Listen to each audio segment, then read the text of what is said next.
بسم اللہ الرحمن الرحیم۔ حضرت اویس کرنی رحمۃ اللہ علیہ کی حالات ایوم گن۔ آپ تابعین اور مہان بزرگوں میں سے ہے۔ حضور اکرم صلی اللہ تعالی علیہ وسلم فرمایا کرتے تھے کہ اویس اللہ تبارک و تعالی کی طرف سے بہترین تابعین میں سے ہے، اور جس کی تعریف نبی کریم صلی اللہ تعالی علیہ وسلم کر دے اس کی دوسرا کوئی تعریف کیا کر سکتا ہے۔ کبھی کبھی یمن کی اور چہرہ مبارک کر کے حضور فرمایا کرتے تھے کہ میں یمن کی اور سے وفاداری کی ہوا آتی ہوئی پاتا ہوں۔ حضور اکرم صلی اللہ تعالی علیہ وسلم فرماتے ہیں کہ قیامت کے دن 70,000 فرشتوں کے گھیرے میں جو اویس کرنی جیسے ہوں گے، اویس کو جنت میں داخل کیا جائے گا تاکہ لوگ ان کو پہچان نہ سکے سوائے اس شخص کے جس کو اللہ تبارک و تعالی ان کو زیارت کرانا چاہے، اس لیے کہ آپ نے تنہائی میں بیٹھ کر لوگوں سے چھپ چھپا کر کیول اس لیے نماز روزہ کیا ہے کہ دنیا آپ کو نیک و بھلا نہ سمجھ لے، اور اس کے ہی کارن قیامت کے دن آپ کو پردے میں رکھا جائے گا۔ نبی کریم صلی اللہ تعالی علیہ وسلم نے فرمایا کہ میری امت میں ایک ایسا شخص ہے جس کی سفارش سے ربیہ و مجر قبیلے کی بھیڑوں کے بال کے برابر گنہگاروں کو بخش دیا جائے گا۔ ربیہ و مجر 2 قبیلے ہیں جن میں زیادہ سے بھیڑیں پائی جاتی تھی، اور جب صحابہ نے حضور سے پوچھا کہ وہ کون شخص ہے اور کہاں رہتا ہے تو آپ نے فرمایا کہ اللہ کا ایک بندہ ہے۔ پھر صحابہ کے کہنے پر فرمایا کہ وہ اویس کرنی ہے۔ جب صحابہ نے پوچھا کہ کیا وہ کبھی آپ کی خدمت میں حاضر ہوئے ہیں؟ آپ نے فرمایا کبھی نہیں، مگر ظاہری آنکھوں کی بجائے باطن کی آنکھ سے اسے میرے دیدار ہوا ہے، اور مجھ تک نہ پہنچنے کے 2 کارن ہیں۔ ایک اس کے حال پر تب کی ادھکتا، دوسرے شریعت کا سمان، کیونکہ اس کی نابینا ماں بھی ہے اور وہ بوڑھی اور آنکھوں سے محروم ہے۔ اویس کرنی اونٹوں کو چرانے کا کام کر کے ان کے لیے گزارا کرتے ہیں۔ پھر جب صحابہ سے پوچھا کہ کیا ہم ان سے ملاقات کر سکتے ہیں تو حضور نے فرمایا کہ نہیں، البتہ عمر و علی سے ان کی ملاقات ہوگی، اور ان کی پہچان یہ ہے کہ پورے شریر پر بال ہے اور ہتھیلی بائیں پہلو پر 1 درہم کے برابر سفید رنگ کا دام ہے، لیکن برس کا داغ نہیں۔ جب ان سے ملاقات ہو تو میرا سلام کہنے کے بعد میری امت کے لیے دعا کرنے کا سندیش بھی دینا۔ پھر جب صحابہ نے کہا کہ آپ کے کپڑوں کا حقدار کون ہے تو فرمایا اویس کرنی ہے۔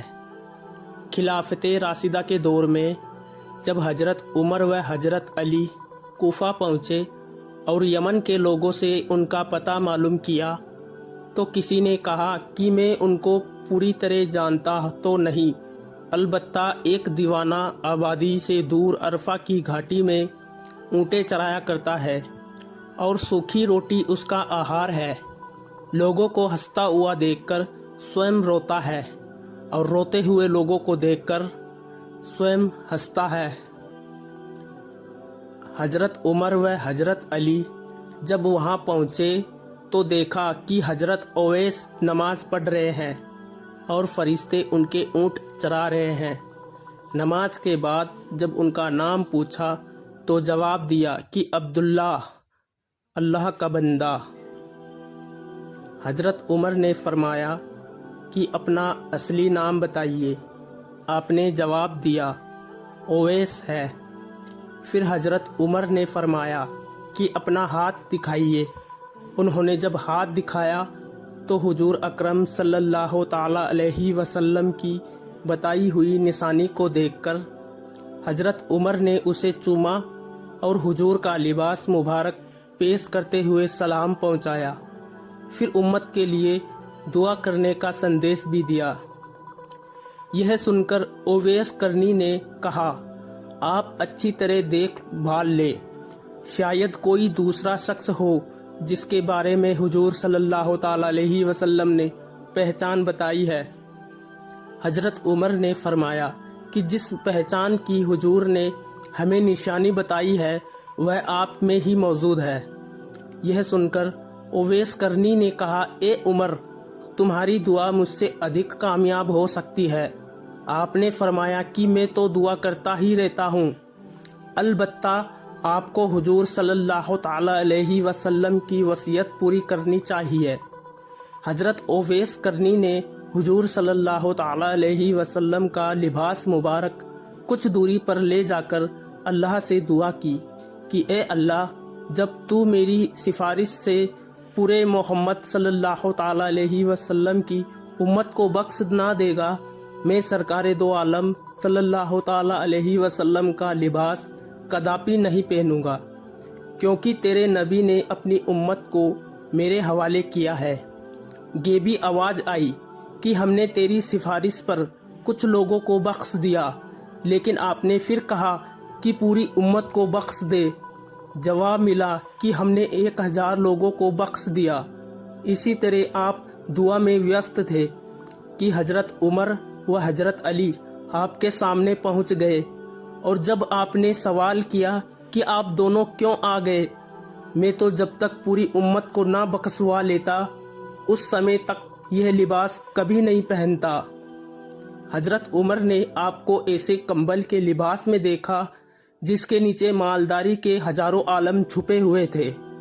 یہ دیکھ کر آپ کے دل میں خلافت سے الگ ہونے کی اچھا پیدا ہوئی، اور فرمایا کہ کیا کوئی ایسا ویکتی ہے جو روٹی کے ایک ٹکڑے کے بدلے میں مجھ سے خلافت خرید لے؟ یہ سن کر حضرت اویس نے کہا کہ کوئی ملک ہی خرید سکتا ہے، آپ کو تو بیچنے کی بجائے اٹھا کر پھینک دینا چاہیے، پھر جس کا دل چاہے اٹھا لے گا۔ یہ کہہ کر آپ نے حضور اکرم صلی اللہ تعالی علیہ وسلم کا لباس پہن لیا اور فرمایا کہ میری سفارش پر ربیہ اور مجر کی بھیڑوں کے بالوں کے برابر اللہ نے لوگوں کو معاف کر دیا۔ اور جب حضرت عمر نے آپ سے حضور صلی اللہ تعالی علیہ وسلم کا دیدار کرنے کے بارے میں سوال کیا تو آپ نے ان سے پوچھا کہ یدی آپ نے نبی کا دیدار کیا ہے تو بتائیے، حضور صلی اللہ تعالی علیہ وسلم کی بھویں پھیلی ہوئی تھی یا گھنی تھی؟ لیکن دونوں صحابہ جواب نہ دے سکے۔ حضرت اویس کرنی نے کہا کہ یدی آپ نبی صلی اللہ تعالی علیہ وسلم کے دوستوں میں سے ہے تو یہ بتائیے کہ جنگ احد میں حضور صلی اللہ تعالی علیہ وسلم کا کون سا دانت شہید ہوا تھا، اور آپ نے نبی کے عاشق میں اپنے سارے دانت کیوں نہ توڑ ڈالے؟ یہ کہہ کر اپنے سارے ٹوٹے ہوئے دانت دکھا کر کہا کہ جب دانت مبارک شہید ہوا تو میں نے اپنا ایک دانت توڑ ڈالا، پھر سوچا کہ شاید کوئی دوسرا دانت شہید ہوا ہو۔ اسی پرکار ایک ایک کر کے جب سارے دانت توڑ ڈالے اس سمے مجھے سکھ شانتی ملی۔ یہ کہہ کر دونوں صحابہ کا دل بھر آیا اور یہ اندازہ ہو گیا کہ محبت کرنے کا حق یہی ہے۔ حضرت اویس کرنی رحمت اللہ علیہ نبی کریم صلی اللہ تعالی علیہ وسلم کا دیدار نہ کر سکے، مگر نبی کے نقش قدم کا پورا حق ادا کر کے دنیا کو شکشا دیتے ہوئے ودا ہو گئے۔ جب حضرت عمر نے اپنے لیے دعا کی درخواست کی تو آپ نے کہا کہ نماز میں تشہد کے بعد میں یہ دعا کیا کرتا ہوں، اللہم اغفر لی مومنا والمومنات، اے اللہ سارے مومنوں و مومنات کو بخش دے، اور یدی تم ایمان کے ساتھ دنیا سے چلے گئے تو تمہیں سفلتا ملے گی، ورنہ میری دعا بیکار ہو کر رہ جائے گی۔ حضرت عمر رضی اللہ عنہ نے جب وصیت کرنے کے لیے کہا تو آپ نے کہا کہ اے عمر، یدی تم خدا کو پہچاننے والے ہو تو اس سے ادھک کوئی اور وصیت نہیں کی، تم اللہ کے سوا کسی دوسرے کو نہ پہچانو۔ پھر پوچھا کہ اے عمر، کیا اللہ تم کو پہچانتا ہے؟ آپ نے فرمایا کہ ہاں۔ حضرت اویس نے کہا کہ بس خدا کے علاوہ تمہیں کوئی نہ پہچانے، یہی تمہارے لیے اچھا ہے۔ حضرت عمر نے ونتی کی کہ کہ آپ کچھ دیر اس جگہ ٹھہرے، میں آپ کے لیے کچھ لے کر آتا ہوں۔